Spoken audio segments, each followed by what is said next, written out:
Technology की दुनिया में ना एक बहुत ही दिलचस्प कहानी चल रही है। लेकिन ये कहानी हेडलाइंस में नहीं बल्कि परछाई में, पर्दे के पीछे लिखी जा रही है। एक ऐसी कहानी जिसमें अरबों खरबों डॉलर दांव पर लगे हैं। तो सवाल यह है कि दुनिया की सबसे बड़ी टेक कंपनियां 120 अरब डॉलर, जी हां, इतनी बड़ी रकम को अपनी बैलेंस शीट से, मतलब अपने हिसाब किताब से दूर कैसे रख पा रही है। आपने सही सुना, 120 अरब डॉलर। ये रकम इतनी ज्यादा है कि अंदाजा लगाना भी मुश्किल है। असल में यही वो पैसा है जो एआई की इस जबरदस्त दौड़ को पर्दे के पीछे से चला रहा है। तो देखिए, एक तरफ तो एआई पर पानी की तरह पैसा बहाया जा रहा है और दूसरी तरफ इन कंपनियों की बैलेंस शीट एकदम साफ सुथरी दिख रही है। मतलब कोई बड़ा कर्ज नहीं दिख रहा। तो ये हो कैसे रहा है? चलिए आज इसी राज से पर्दा उठाते हैं। तो ये सब हो क्यों रहा है? वजह है एआई की रेस। एक ऐसी रेस जिसमें दूसरे नंबर पर आने का मतलब है रेस से ही बाहर हो जाना। हर कंपनी टॉप पर रहना चाहती है और इसके लिए पैसों का एक पहाड़ खड़ा करना पड़ रहा है। देखिए, एआई का इंफ्रास्ट्रक्चर सिर्फ कोड से नहीं बनता।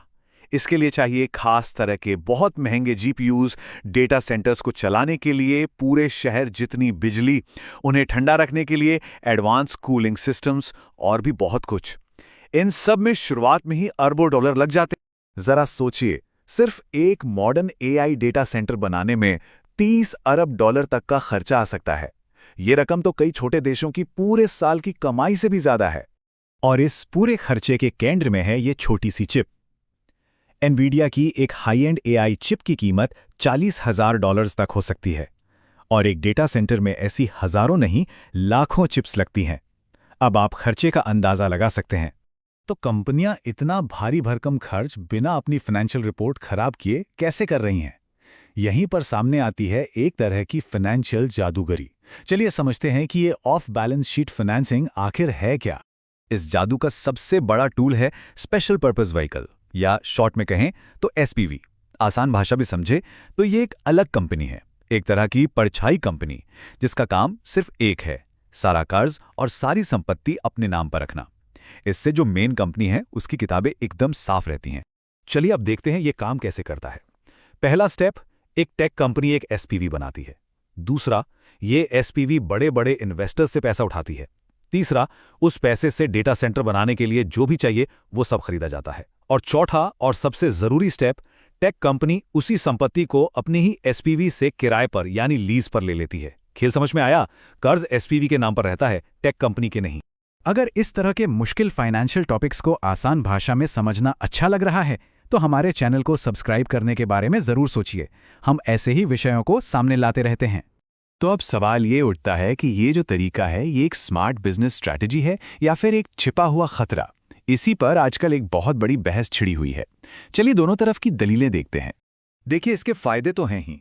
अच्छी क्रेडिट रेटिंग बनी रहती है और रिस्क मेन बिजनेस से अलग हो जाता है। लेकिन इसके नुकसान शायद कहीं ज्यादा गंभीर हैं। कंपनी पर असल में कितना कर्ज है ये किसी को पता ही नहीं चलता। फाइनेंशियल ट्रांसपेरेंसी यानी पारदर्शिता खत्म हो जाती है और एक सिस्टेमिक रिस्क पैदा होता है। मतलब अगर एक कंपनी डूबी तो उसका असर पूरे सिस्टम पर पड़ सकता है। और ये सब सिर्फ थ्योरी नहीं है। मेटा, ओरेकल और एक्सएआई जैसी बड़ी कंपनियां पहले से ही अरबों डॉलर के लिए इस तरीके का इस्तेमाल कर रही हैं। ये असली डील्स हैं जो आज हो रही हैं। एक सीनियर कंपनी रिसर्चर ने इस पर बहुत सही कहा है। ये तरीके तेजी से आगे बढ़ने में तो मदद करते हैं, लेकिन ये हमें फाइनेंशियल हिस्ट्री के उन सबकों की याद दिलाते हैं जिन्हें नजरअंदाज करना बहुत महंगा पड़ सकता है। और जब इतिहास की बात हो ही रही है तो क्या इस तरह की फाइनेंशियल इंजीनियरिंग हमने पहले भी देखी है? इसका जवाब है हाँ, बिल्कुल देखी है। चलिए कुछ पुराने मामले देखते हैं। ये टाइमलाइन हमें एक चेतावनी देती है। 2001 में एनरॉन का दिवालिया होना ठीक इसी वजह से हुआ था, एसपीवीज के जरिए अरबों का कर्ज छिपाना। और हाल के सालों में उबर और स्नोफ्लेक जैसी कंपनियों को भी इसी तरह की स्ट्रैटेजी के कारण मुश्किलों का सामना करना पड़ा है। आज टेक्नोलॉजी एआई की है, लेकिन फाइनेंशियल खेल का तरीका वही खतरनाक और पुराना है। तो इन सब बातों का भविष्य के लिए क्या मतलब है? हमें आगे किन बातों पर नजर रखनी चाहिए? चलिए इस पूरे विश्लेषण को कुछ जरूरी पॉइंट्स में समेटते हैं। पहला, एआई की इस रेस के पीछे 120 अरब डॉलर से ज्यादा का छिपा हुआ कर्ज है। दूसरा, ये सब एसपीवीज के जरिए हो रहा है जो फिलहाल कानूनी है। तीसरा, इससे कंपनियां रॉकेट की स्पीड से आगे तो बढ़ती हैं, पर उनका असली रिस्क इन्वेस्टर्स की नज़रों से छिपा रहता है।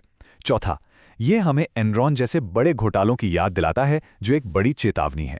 और पांचवां, रेगुलेटर्स की इस पर नज़र तो है, लेकिन अभी तक ये सब कानूनी तौर पर एक ग्रे एरिया में हो रहा है, जो इसे और भी जोखिम भरा बना देता है। यहाँ एक ज़रूरी बात, ये सारी जानकारी सिर्फ एजुकेशनल पर्पस के लिए है। इससे किसी भी तरह की फाइनेंशियल एडवाइस ना समझा जाए।